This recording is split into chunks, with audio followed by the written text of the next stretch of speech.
Zaburi 20 mstari wa kwanza. Bwana akujibu siku ya dhiki, jina la Mungu wa Yakobo likuinue. Mungu anakusikia wakati wa taabu. Kwa Daudi hii ilikuwa sio nadharia, sio vitu vya kutunga, ni ahadi ya Roho Mtakatifu aliyoongea na yeye ndani yake, na maneno ya Roho yakawa kinywani mwake. Katika Samueli wa pili 23 mstari wa 2 inaandikwa, Roho ya Bwana ilinena ndani yangu, na neno lake likawa ulimini mwangu. Sikia hii, moja ya ofisi ya Roho Mtakatifu ni kukufundisha namna ya kuomba na nini cha kuombea. Anaingia ndani yako na kuingiza fikra zetu za ahadi za Mungu, zinaingizwa ndani ya fikra zako, na sentensi sahihi za kiungu ambazo utakapozitamka ndizo Mungu anataka kuzifanyia kazi, huku tukiangusha kila kijinuacho dhidi ya elimu ya Mungu na kuteka nyara kila fikra ipate kumtii Kristo. Ni miongoni mwa ofisi ya Roho Mtakatifu katika maisha yako, na imeelezwa vizuri katika Warumi 8:26-27. Kadhalika Roho naye hutusaidia udhaifu wetu, kwa maana hatujui kuomba jinsi tupasavyo, lakini Roho mwenyewe hutuombea kwa kuugua kusikoweza kutamkwa. Na yeye aichunguzaye mioyo aijua nia ya Roho iliyo, kwa kuwa huwaombea watakatifu kama Mungu apendavyo. Je, hujui kuomba kama Mungu apendavyo? Yuko Roho Mtakatifu mwenye uwezo wa kutafsiri udhaifu wa sentensi zako na kuzikabidhi katika patakatifu sana pa mbinguni, na Baba yako wa mbinguni akusikiaye na anakujibu.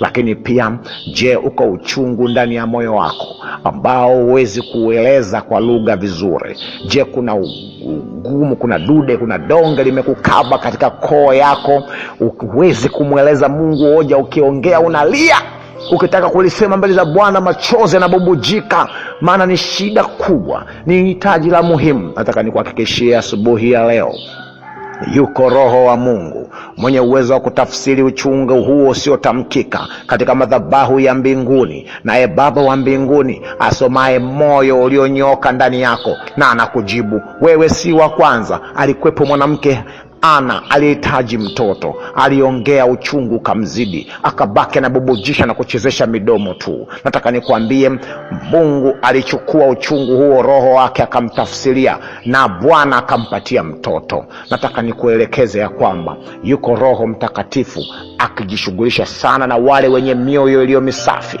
kila alitajaye jina la Bwana na uache uovu, ya kwamba Bwana atakusikia naye atakupa haja za moyo wako.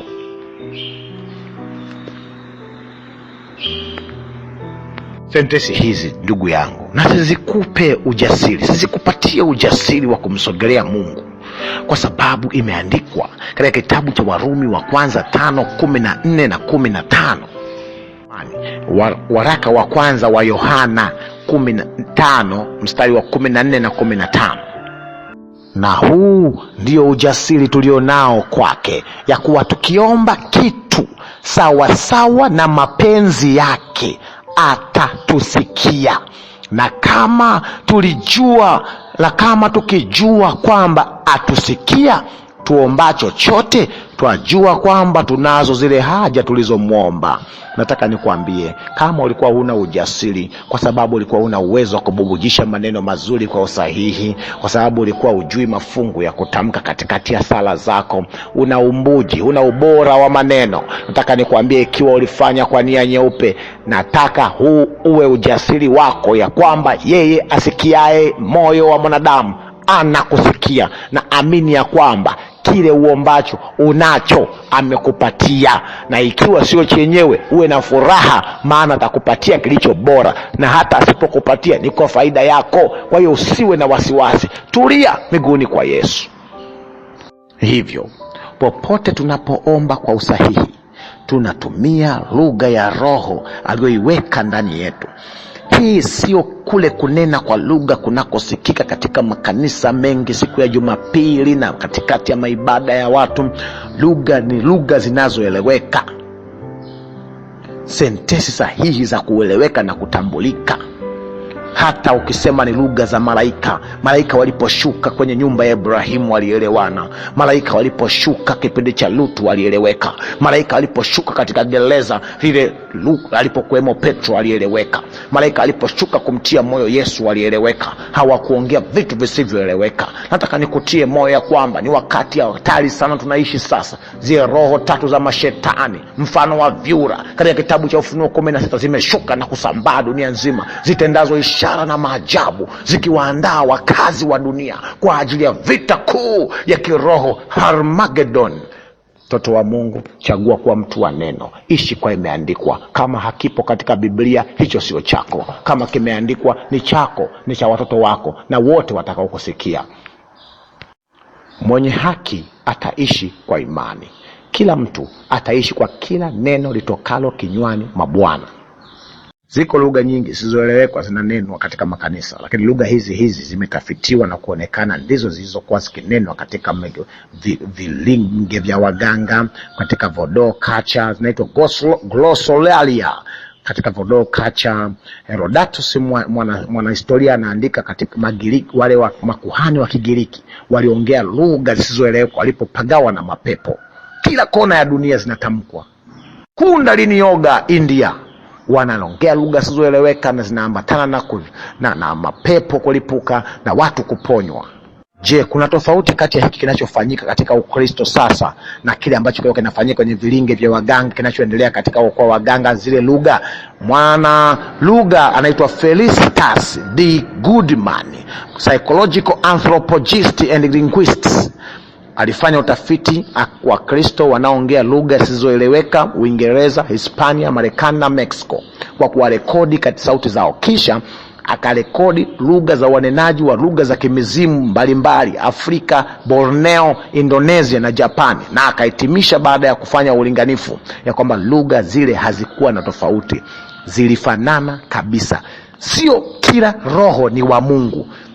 Jaribu kila roho, shika lilo jema. Tunaishi katika zamani za hatari. Mwovu amepanda chati akitaka kufa na watu wote. Wewe ishi kwa neno, shika neno. Roho Mtakatifu akuongoze katika kumtafuta Bwana. Uishi kwa neno na maombi, na si kile watu wasemacho, bali kile Bwana wako asemacho. Zaburi 20:1, Roho anamalizia kwa kusema, jina la Mungu wa Yakobo likuinue. Ni ahadi nyingine yenye nguvu tamu. Ni ushahidi wa kwamba jina la Mungu lina uwezo wa kulinda, lina uwezo wa kuinua aliyeanguka. Najua jina la mtu linaweza kukuhakikishia usalama.